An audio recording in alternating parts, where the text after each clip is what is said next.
Good morning, everyone. Thank you very much for joining us. Good morning for those who are joining us from Washington, and good evening for everyone who is joining us from Beirut. I can see some people who are coming to from Beirut here. Thank you for coming to this very timely, I think, event.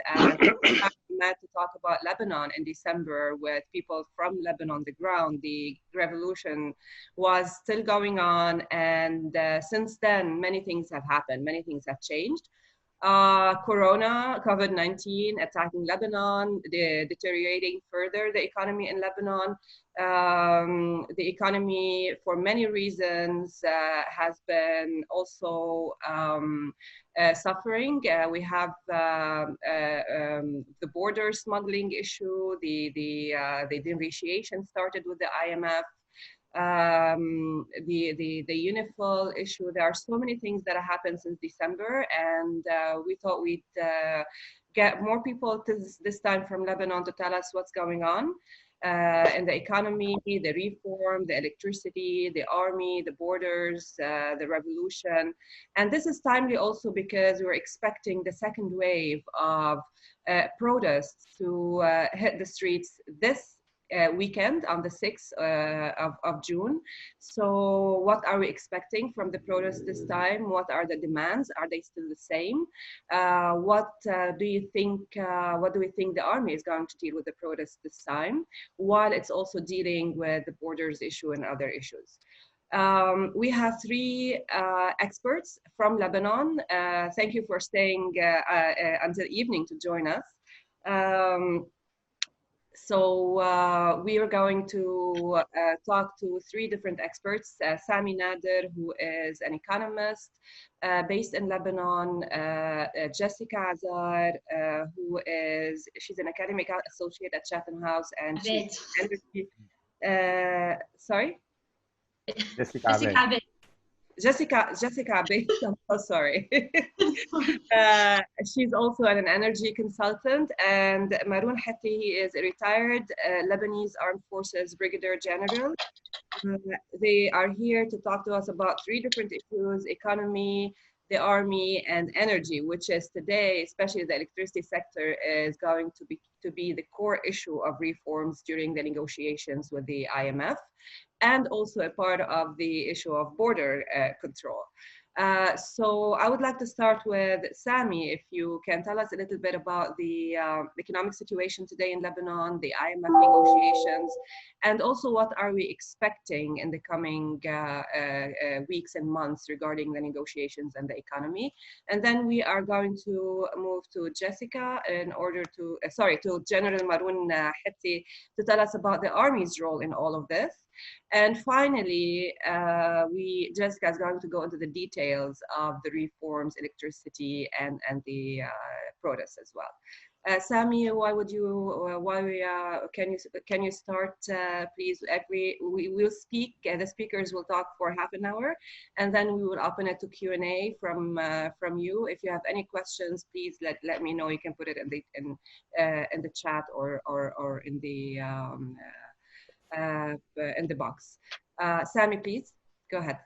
Let me start by saying that the COVID-19 has been a very good news for the authorities here and the current government, because it was a lifeline, and it was a very bad news for the protesters, because they couldn't protest in the street, and the COVID-19 amplified an economic crisis that has been very tough. It's a free collapse, and nothing has been done really by the government to stop this collapse.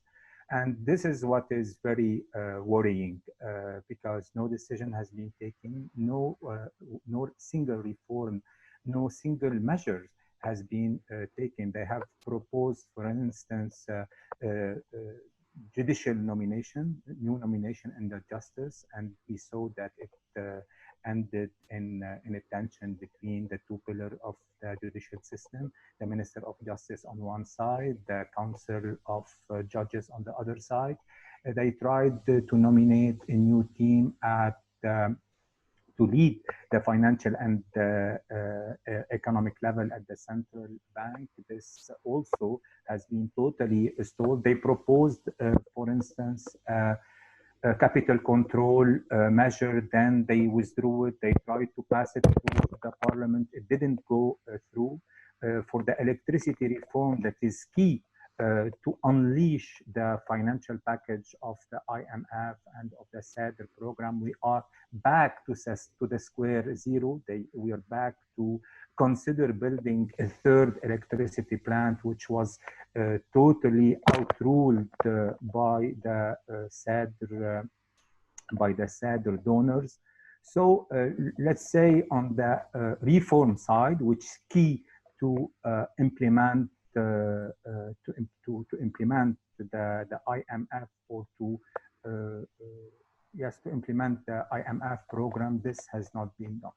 So we are ending up with a situation totally different from October 17, the day the revolution started. In which sense? First of all, the protesters and the Lebanese people are poorer. The Lebanese pound has lost practically 200% of its value.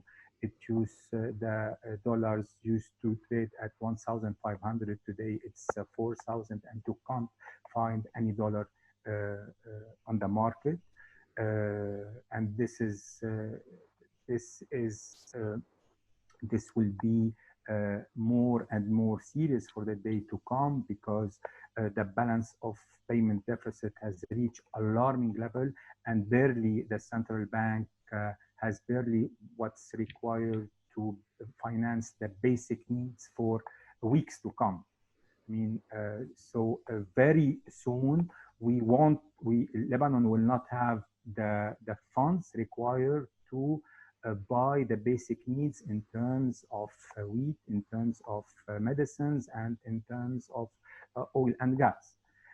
So the Lebanese people are poorer today, and the level of anger is higher because the Lebanese population feel frustrated. They have been fooled by this government, to put it very frankly, because it's true that the government in the facade is a new type of government. We're seeing a new CV, a technocrat as a facade, but at the core, behind the scene, it's the same modus operandi, it's the same operating system. The traditional political forces, meaning Hezbollah and its ally, have the upper hand. They are the deciders on every single issue. And this is one of the major impediments why no reforms has been done. So one more thing about the protesters and what I'm seeing for the next protest that is scheduled on Saturday. I'm afraid that the slogan that has been the success of this revolution, كلٌ يعني كلٌ, won't stand anymore. And the protester will rise a political slogan. The question of the arm of Hezbollah will be raised by some protesters. Why I'm concerned? Because this will divide the revolution, and we will end up with we may end up with conflicting poles inside the protesters. And I'm afraid that the economic misery will not unite the Lebanese, and the Hezbollah and the traditional political parties will take great advantage of this divide. I don't know if the protesters will be smart enough. Everyone knows that Hezbollah and its allies, and Hezbollah and its partner on the past, has been the responsible of the current situation, are the direct responsible of the collapse. The issue is how to deal with it. And the great news about, or the great advantage of this revolution, it has been capable of uniting all the Lebanese from the extreme south to the extreme north, from Beirut to the Bekaa. And this won't be the case anymore, all the more that some of the people who will be participating next Saturday are political parties who who are not in the government today, like Lebanese forces, like Al Mustaqbal. And this, we are in a new scene. We are in a new scene, and it opens the door for a lot of uncertainties. This is what I'm forecasting for, or the way I'm seeing the new wave of protests that will be maybe more divided, more divisions among the protesters. There will be, but a high level of anger because people are really poorer. So a great number of the protesters who have took the street in October maybe had their jobs. Today they are out of job, or some of them. The level of unemployment have reached 40%, and those who are working are getting half a salary. My second point is about the IMF and the reform, because I think this is key. This is an opportunity. This is where, in my view, the international community can help Lebanon. What's more important than the financial package of the IMF is the condition that IMF put to aid to unlock the financial aid. Why I'm saying that? Because the whole political system relies on a political economy, relies on an economic system. This nizam muhasasa, the way the system is based in dividing every economic sector today is a monopoly to a political party. The Free Patriotic Movement, for instance, is controlling the electricity sector. The Hezbollah is controlling the customs and the ports and the borders. Amal is controlling the Ministry of Finance. The telecom is controlled by another party. And the parties are getting finance from the taxpayer money or from the public fund, because in 2008, 2000 to 2012, regional power used to finance political parties, used to get their finance from outside. Today, because of the sanctions, because of the oil prices, this is not possible anymore. So the political parties are, namely those in power, are trying to work out the alternative. And the alternative is to get their finances from the economic sector. In this sense, going through the reforms is really transforming the way, or putting an end to this to the ability of the political parties to get their finances from the public money.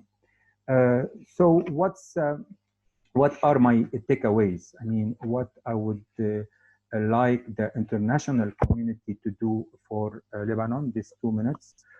First of all, if there is a priority in terms of reform, it would be the independence of justice. And this is key. This will not cost anything. It's a very low cost, very high return. So this is number one.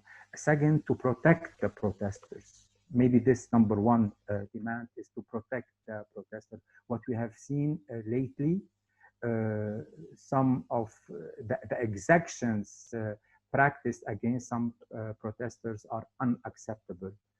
Direct threat has been made to protesters publicly and from MPs. and this is something that is unacceptable. It's the responsibility of the Lebanese Armed Forces to protect the freedom of expression, the freedom of speech. And thirdly, to insist on the reforms. And here, the way forward for the protesters should be to form an independent government, because this government proved not to be independent. This should be the number one demand, and it used to be the demand of the protesters. And second, to get back to basics, independent government and elections. We will definitely go back to this. I have a number of questions for later when we start the Q&A, but I would like to use the last thing before the thing before the last. You said the role of the Lebanese army in protecting the protesters, and move straight to General Hitti to talk to us a little bit about that, especially in the recent few weeks, not necessarily during the protests. There have been a lot of violations, but also after the protests went back home, there has been a lot of arrests, some news of torture.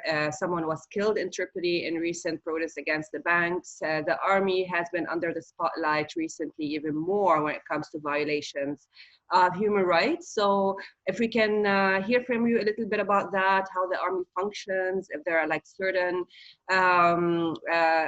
ways in order to get the army to protect the protesters instead of going after them, and what are these ways in your idea, in your opinion? And also if you tell us a little bit more about recent developments of the army closing the illegal border crossings, and especially before Caesar Act goes into effect. This is becoming also an interesting part of the developments in Lebanon, you know, like the 1559 resolution coming back on the table with the international community. The US is following up. US government is very much looking at the border crossings and the relationship between Lebanon and Syria, and the army is now asked to do more on that. So if you can talk about these two issues, the protests and whatever comes up also that we're not looking at, that would be great. Please go ahead. Okay. 18, 20, 11, 20. I have 4 points, but you just added the border thing and the human rights thing. I'll talk about them at the end of Sure. my narrative. Okay. So I say the laugh, first, laugh and financial crisis. Second, laugh and uprising. 3, laugh and Hezbollah. And this is something very sensitive. And 4, the laugh and US assistance, which is at stake today. You know what is happening in the United States. Without any doubt, the financial crisis has had a terrible impact on the level of life of the average soldier in the Lebanese Armed Forces. We may not yet be at the same turning point Lebanon experienced in the mid-80s when I was a lieutenant and a captain, and we then held all the burden of communicating with the soldiers who were experiencing what we are about to experience today. And this experience could be repeated if not addressed properly. So the rise of the dollar had then, like today, dramatically reduced the purchasing power of the soldiers' income during the Civil War, and here comes the danger. We should all be aware of that. During the Civil War, many soldiers used to ask for more leaves out of their normal cycle, arguing that they have families to feed, and they were right, and they need to do another job other than their professional job of being a soldier. More serious is the fact that some of them had recourse then to offenses, not to say crimes. I can recall many problems resulting from a soldier pretending having lost material, and then after inquiry, appearing that he sold it to either civilians or, more in extreme and dangerous cases, to existing militias at the time. This burden will, as I said, inevitably fall on the subordinate officers' shoulders, those who are in a daily and constant contact with the troops, meaning platoon leaders, company commander, a little less battalion commander, and lesser as you go up the hierarchy. And here I want to say something about what you talked about, the left and the uprising. We should never forget that behind every battle dress uniform, that underneath every helmet, there is a human being. Please never forget this. We all have the trend to say, yeah, in war, civilians are killed. Well, yeah, civilians are killed. Yeah, they are collateral damage. We should not kill civilians. Of course, we should not kill civilians. Is it only good to kill soldiers? This is unhuman. This is a very, how do I say it? Well, I was about to say liberal vision, but it will be insulting liberals. I'm not there, not yet, at least. So the main impact can be resumed in a lower availability, a lower combat readiness. This is dangerous, and more time that shall be dedicated to dull but critical investigation to justify to everyone, to the inventory, where are the material and where are the weapons, and to solve potential offenses and crimes and keep the troops under discipline, which is essential, and maintain cohesion and morale. Okay, I'm not going to speak more about that. I'll jump to the uprising. Let me say one thing to everyone, to my friends, to some parents, most of my parents who are in the uprising. I could even myself put myself in the uprising. Am I in the uprising? Yeah, I am in the uprising. But I have buts, because wisdom talks. When impetuous youth goes on the street, the elders have the duty to be wise. They have the duty to conduct. They have the duty to show the direction. The left have never been, is not today, and will never be a regime's force. It is a national force, a sample of the Lebanese society, bearing in itself this society's strengths and weaknesses, though some of these weaknesses are mitigated by a jealously kept discipline and as strictly as possible implemented rules and regulation. This is why the left cannot be but with the Lebanese people. In our recent history, left in 1958 experienced such situation. Well, the commander-in-chief then, he took the right decisions. I'm not going to elaborate a lot on that. I will be comparing. The situations are very different because then there was no illegal actor as Hezbollah present today and threatening all others of the use of force. The commander-in-chief today, to return to your question, he stated clearly that the left will protect the demonstrators, while at the same time ensuring that other citizens, whatever their opinion could be, have also freedom of movement and are living in safety and dignity. This might sound like solving la quadrature du cercle, the squaring the circle problem. It's hard to put everything together. Okay, you have to be really to play with it with dexterity. But the facts are here. In spite of some spillovers, the left's behavior, taken in its globality, has been able to maintain a middle direction. Even with the last incidents that happened on Babda Road 2 days ago, well, I was outraged. But well, this is how it happens. I say it again. Underneath every BDU, underneath every helmet, there is a man. I'm sure the persons in power, and this is another important point, asked and expected more firmness from the left and judged it showing laxity in some cases, while the uprising judged the left to be complacent with stronger opponents to the uprising, being brutal to the weak and gentle with the strong. This is unjust. This is unfair. It is really unfair. And I'm not talking from a corporative point of view. I'm not defending my fellow officers and my fellow military personnel. But what I want to say is that both perceptions are wrong. And I believe that the left's overall performance in such situation was mostly satisfactory. Nevertheless, no one should dare the devil. Such delicate situation could unfold into the unknown. And here comes the responsible person speaking. And the left's posture of being apologetic apolitical, not political. And taking an active neutrality posture should not be put under constant trial and stress, especially conjugated with the financial crisis the military are suffering from as much as the average Lebanese citizen. This brings me to Hezbollah.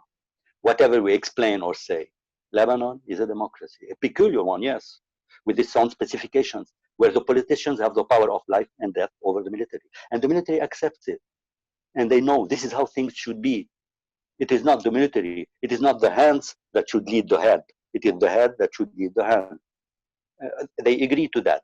Nevertheless, some independence, due to what I was talking about, corporate spirit or esprit de corps, give the left some margin of action. It is not the left who invented the infamous trilogy. It is, well, the people, the left, and the resistance. It's the politicians who were elected by the people, not by the soldiers. We soldiers do not elect in Lebanon. This is another problem.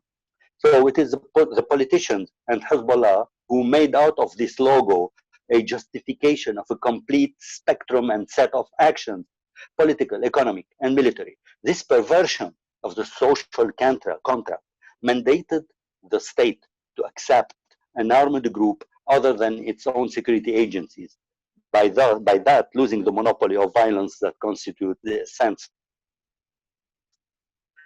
of a state. This state of things have always weighed heavily on the left. I can assure you, no soldier in the Lebanese Armed Forces like this state of things. Oh yeah, we're going to have to jump something, but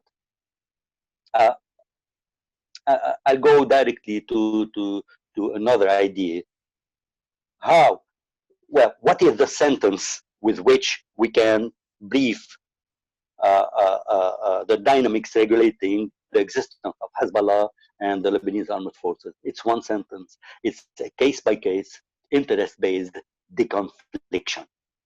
I repeat it. It's a case-by-case, interest-based deconfliction. It is neither coordination nor cooperation. It's deconfliction.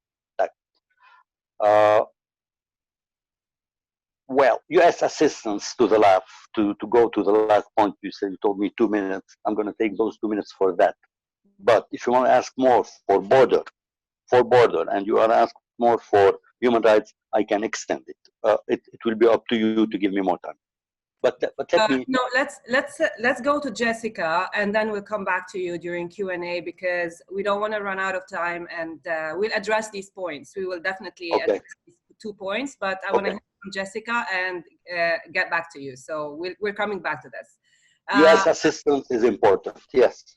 Yes, we're coming back to this, but we don't want to get out of time and without hearing from Jessica. So Jessica, 7 minutes if we can, so we can go back to these 2 points. Please go ahead.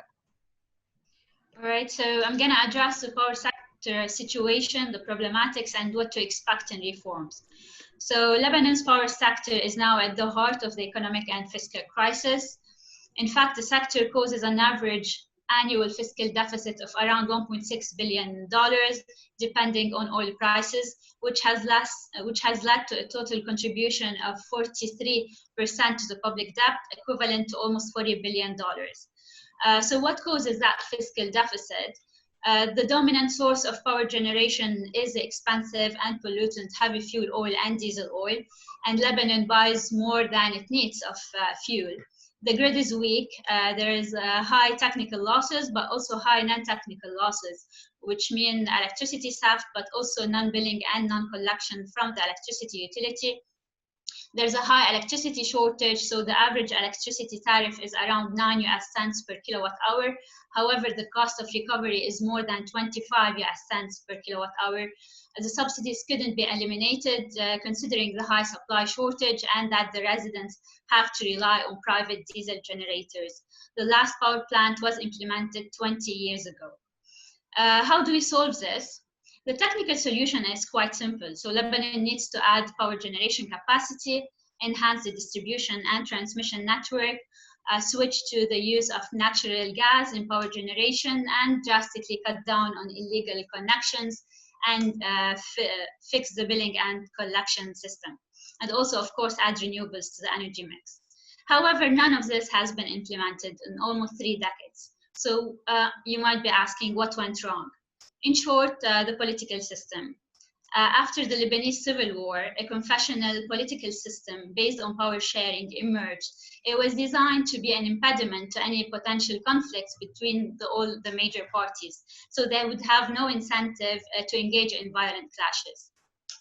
So that happened, but which resulted on that the major political parties also grew vested interest across the different sectors. So while the system did manage to achieve some sort of hindering political conflicts, it has also hindered any kind of economic growth or sectorial reforms. And we see that most evidently in the power sector. So the technical and financial issues are deeply rooted in the governance and structural issues of the country. In such a situation, when political influence is high, we expect to dilute the political interference through decentralization, reducing the state monopoly on the power sector. But the opposite so far remains true in Lebanon. So now we're here, we have an economic and political crisis, and we might have a potential IMF package. So will the IMF solve the electricity issue? Crises do normally trigger reforms. So the simplistic approach would be to assume that some sort of reforms, mostly technical and financial, are due to take place. But what the IMF would look for is increasing generation, reducing the fiscal deficit, the typical math issues in solving the fiscal problem. But that won't solve the underlying issue, which, as we said, is the structural and governance issues. And also the electricity cost is very high. So even if we reduce the subsidies to an affordable cost on the citizens, we're still going to remain in fiscal deficit. So the expected reforms are going to face some major issues. To count a few, the government is still acting in a business as usual mode, especially in the power sector. The government is so unlikely to get the public buy-in, especially on the electricity plans, in the absence of transparency and accountability after 3 decades of a perception of high corruption. The private sector and investors aren't likely to commit any capital investment due to the financial crisis, and neither the citizens nor the government can afford to foot the bill of major investments. But there are some major lessons we can learn from power sector reforms in developing countries that should be conditions for reforms. As Sami has said, there should be some sort of conditions to support the government in reforms. And some of these conditions in the power sector should be accounting for least cost planning. So an aspiration for a different outcome should prompt the Lebanese government to do things differently, such as adopting a sustainable plan with least cost strategy for a change. This is so far not happening. 2, building citizens' trust. So we need to secure a buy-in from citizens as a prerequisite to implementing reforms, especially if the government is aiming to remove subsidies. And so the government needs to be more transparent, disseminate data and information. That's also not there so far. The power sector should have an independent regulator able to bypass all that political influence. We learn from also experience in developing countries that regulators, even when established, can be prone to be used as vehicles for political influence and vested interests. And we see that in Lebanon, they're still trying to establish a regulator with diluted mandates in favor of the political appointee, which is the minister. And fourth, we need to ensure that the country and the power sector can attract investments.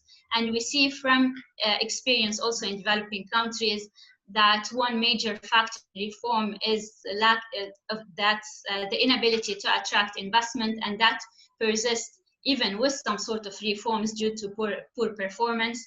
And now we see that the government of Lebanon is using the financial issue and the financial problems in Lebanon to push for non-transparent direct negotiations, which might backfire later. So all these factors that should be there are not there to set the grounds for efficient reforms. So it's safe to assume that the authorities in Lebanon are not yet serious about the reforms, especially in the power sector. They're not doing anything different, and it's therefore easy to speculate that the future protests are going to be angrier and more aggressive. That's it from my side. All right. Wonderful. Thank you very much. And so I'm getting some questions from the audience, but I want to, before I open the floor to questions, Maroun, you have only a minute and a half to tell 1 minute, if just like summarize what you wanted to say before we start the questions, because this is an important point. Go ahead. About US assistance, this is a beautiful story. We cannot reiterate enough how far the LAF has come as a national security institution and as an international partner for other armies. From 2005 until today, successive generations of LAF leadership have grown ever more confident and emboldened by the idea that the LAF can be Lebanon's preeminent national security actor. This is important. Today, the LAF stands at a key turning point that marks the shift from acquisition and force buildup to sustainment and force consolidation. Today, countries like the United States and other donors partners have to maintain the current momentum of military assistance at the time when serious questions are being raised, especially in the United States, about cuts to the scale and scope of US assistance, and specifically about the LAF. Today, leaving a void will be undoubtedly filled by someone else and will be perceived as a defeat for a country that has invested so much in that place just to leave this investment, while this investment only asks to stay close to the investor and to keep hands together. Okay. So as a military, I can tell you this is of extreme importance. All right, thank you very much. We will get back to you during Q&A, but I'm gonna start asking the questions from the audience. There's a question to Sami. You talked about the protest movement being divided because of Hezbollah's weapons. But isn't it true that protesters were divided also about political reforms, about economic reforms, electoral law, the responsibility of the banking sector, etc.? It seems that the only thing protests agreed to was the departure of the Hariri government. What do you think would unite the protest movement? I think back to the basics. Their basics is to fight corruption and to fix and to get rid of this corrupt system.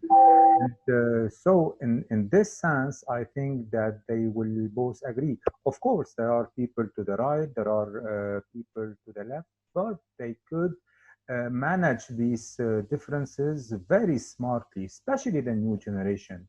They have totally new paradigms.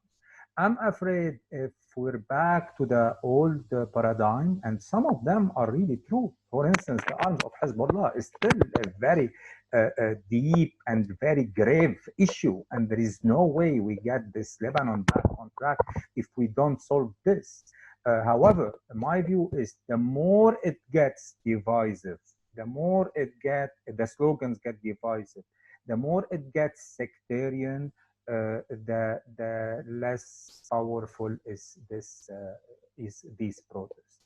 And the genius slogan they came up with, كلٌ يعني كلٌ, meaning that all of the political establishment is corrupt, was yes, very tiny objective, very tiny platform, but it was so powerful that it could topple a government. But they couldn't make it to the end, and they forced the political establishment to come up with new faces, to fool them with like independent faces. But now the masks are down, and this trick will not work anymore. My real worry is with the economy. I'm not seeing the IMF going forward, this IMF program. And I know that there is no way to save this economy without an injection of liquidity. This liquidity will not come up. And so the pillar of the state will founder. What about a soldier that is getting 1,500,000? What this money will buy them? Now they are equivalent to $200, $300. and this is continuing. This is declining, degrading. So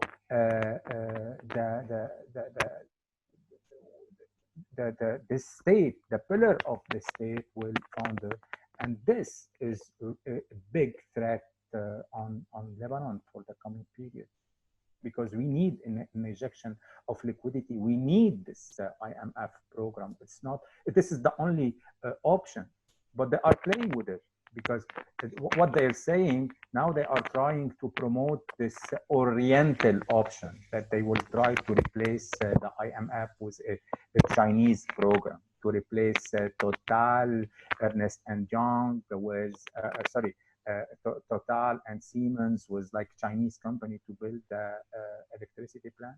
This is what they mean by the oriental option, and getting money from China, the Development Bank of China, to replace IMF. Yeah, this would be an earthquake at the geopolitical level, and this is why I'm very worried. Thank you, Sami. Another question, great conversation, thank you. A question to General Maroun Hitti. Often the argument is made that the US support to the LAF should come only with conditions. What could be these conditions? And yeah, can you elaborate a little bit on that? So basically, if the US is going to continue this assistance to the LAF while making sure that Hezbollah does not benefit, but also doesn't impact the decisions, what is the best way of doing that? What are the conditions that should be imposed on this assistance? Yeah. Officially, overtly, there has never been any conditions put by the United States for providing assistance. Mm-hmm. Never. Well, as long as I recall myself in the lab, especially after 2005. But let's turn the question. Why are the US assisting us? There is a big mass of arguments that could be put there. Well, in Lebanon, do we serve, or do we have the same strategic interests? Do we share the same strategic interests that the United States have? I think we do. If we try to imagine what could they be, even with our small size, but we are in many parts converging with the US strategic issues, like the non-proliferation of nuclear weapons, the non-proliferation of weapons of mass destruction, what do I say, the free flow of resources. The United States, maybe as a superpower, have a handhold on resources, and well, things like that, up to the dissemination of the American culture, in which we are very deep in Lebanon. Okay. On the other hand, while other countries are assisting us, why don't we assist ourselves? Here we go back to the original problem. We thank the United States, we thank France, the United Kingdom, Germany, Italy, Spain. We thank them for the assistance they provided. Even countries as close to us as Cyprus has been assisting us in 2013, 14, 15. But why don't we assist ourselves? Why don't we, in Lebanon, the government, I'm talking about the government, elaborate a national policy for security and defense made by the Council of Ministers, then a national strategy for security and defense made by the Supreme Council of Defense, then a national defense strategy made by the Minister of Defense that would lead to a national military strategy. These are the key points that would allow us to rely on ourselves, and then when everything comes from outside, we will have the choice to say yes or no. But in the absence of a national, what the president calls the national defense strategy, he promised to elaborate a national defense strategy, by the way, but he never did. It has never came true until today. We promised the international community, but we didn't. So in the absence of such levels, we will always be mandated to accept the US assistance, who says it's unconditioned. Yeah. Okay. Thank you. We have a couple more questions so that we don't have so much time. So if we can be very brief with the answers, that'd be great. So we have a question for Jessica. How does you interpret the president's intervention on requesting a power station in Salata? Is this kind of a move that could discourage IMF help? How optimistic are you overall that the IMF will actually strike a deal with Lebanon?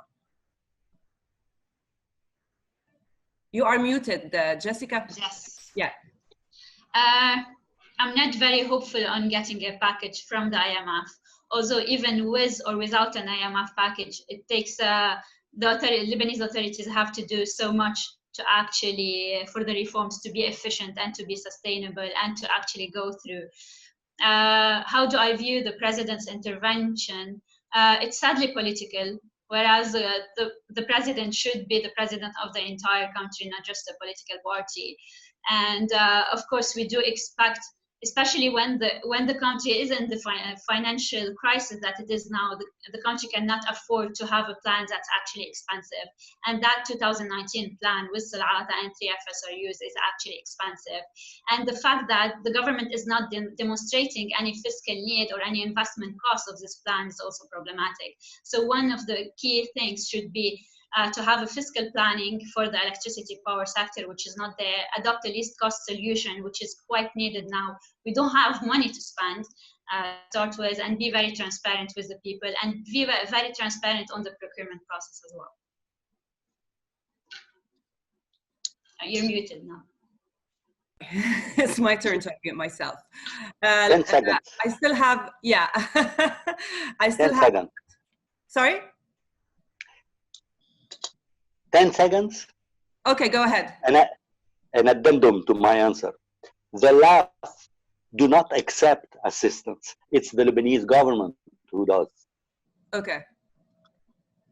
That was 4 seconds. Thank you. All right. Great discussion. Thank you so much. There's at least some tacit recognition from the PMF Hezbollah of need to reform. What is their end game here, given huge deficit and ongoing debt restructuring discussions? Do you really think that they will get an IMF deal without demonstrating willingness and ability to reform? So are they playing a game? What are they expecting? Do they know what's going on? This is, I think, also another question. I think, Sami, that would be addressed for you.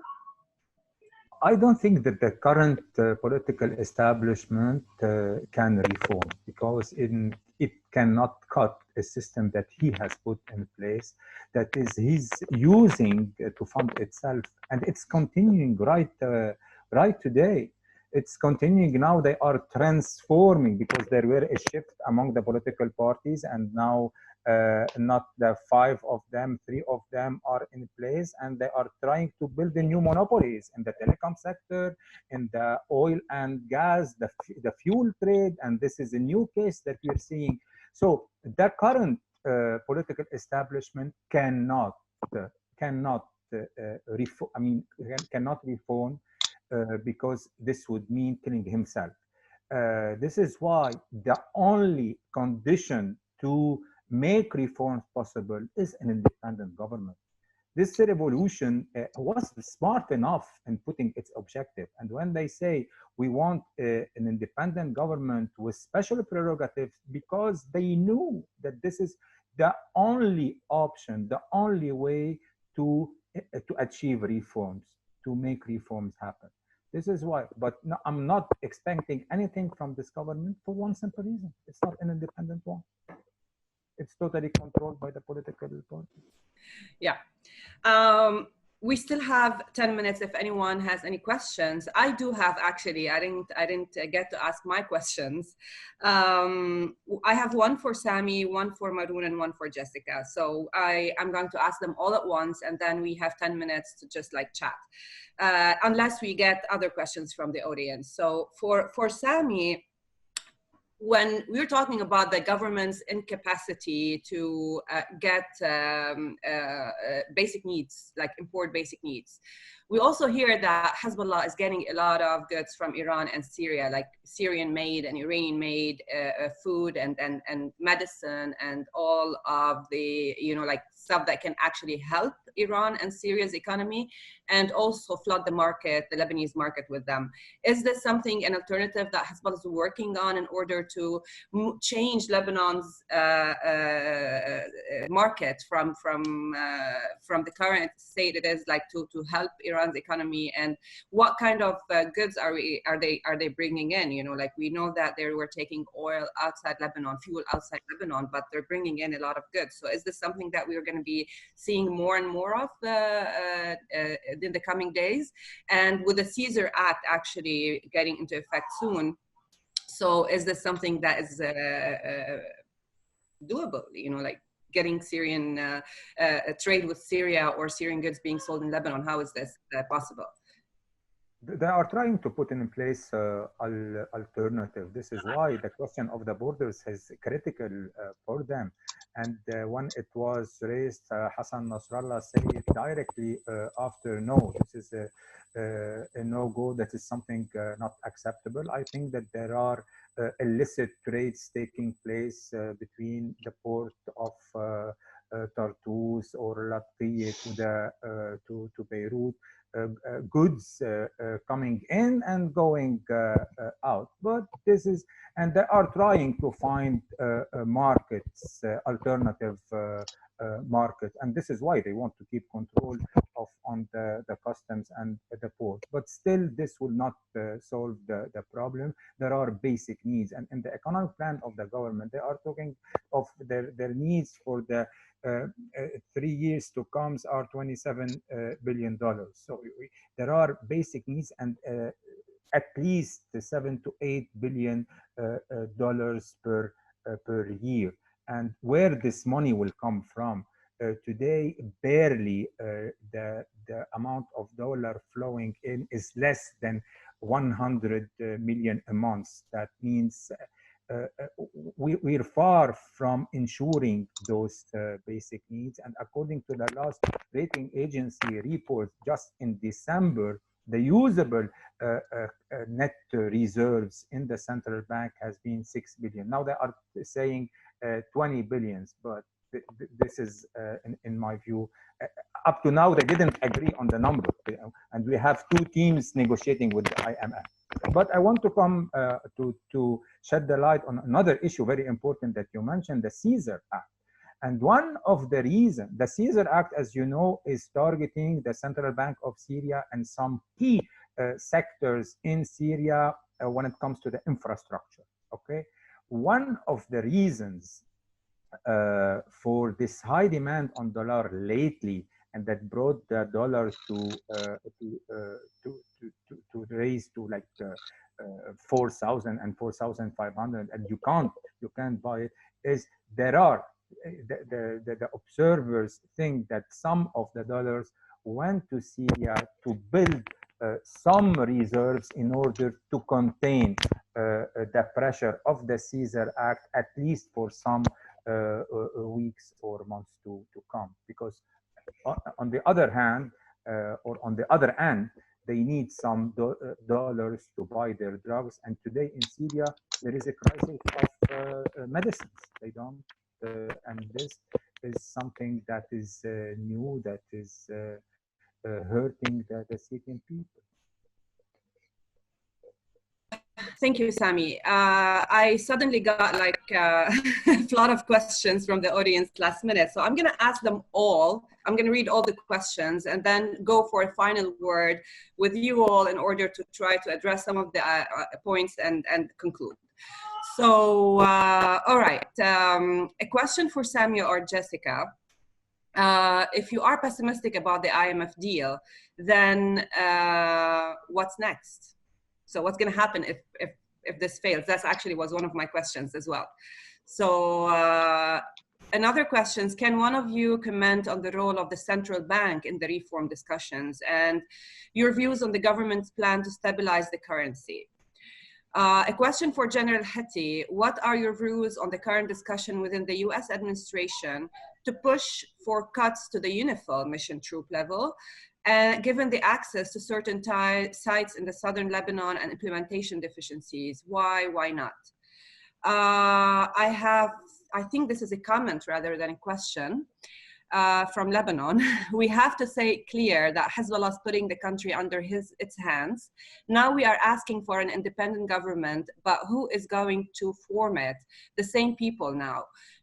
No, it is not acceptable. Our problem is from head of state, so we have to start naming him as a major problem and put pressure to remove him, then the change would be made. Thank you.